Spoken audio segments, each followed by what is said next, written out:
آج کل سردی کا موسم ہے، تو اس سردی میں گرم بستر چھوڑ کر نماز پڑھنا یہ بھی کوئی آسان کام نہیں ہے بعض لوگوں کے لیے، اور اس کے لیے بہت سے جو ہے نا وہ مشقت اٹھا کر کرنا پڑے گا۔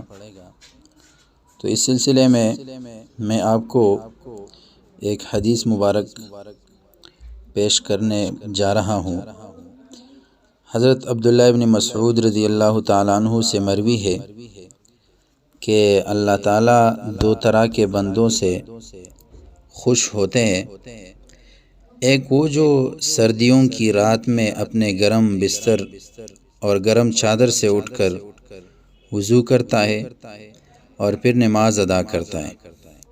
اللہ تعالیٰ باوجود عالم الغیب ہونے کے فرشتوں سے پوچھتے ہیں کہ میرے بندے کو اس تکلیف برداشت کرنے پر کس چیز نے ابھارا ہے؟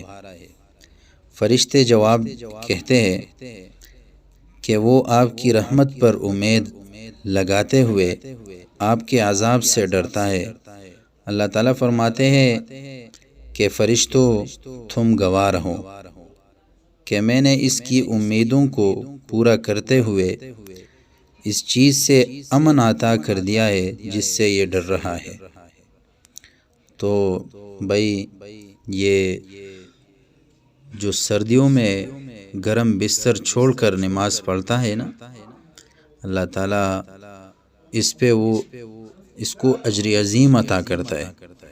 تو یہ بھی ایک مجاہدہ ہے، اور آج کل تو راتیں بہت جو ہے نا وہ لمبی ہے، تو اس سلسلے میں عرض یہ ہے کہ تہجد کا وہ اپنے آپ کو عادی بناؤ، تہجد کی نماز کو اپنے اوپر جو ہے نا وہ لازم ٹھہراؤ، اس کو عادت بناؤ۔ انشاءاللہ یہ دنیا اور آخرت کی کامیابی کا ذریعہ ہے۔ اللہ تعالی ہم سب کو اس پر عمل کرنے کی توفیق عطا فرمائے۔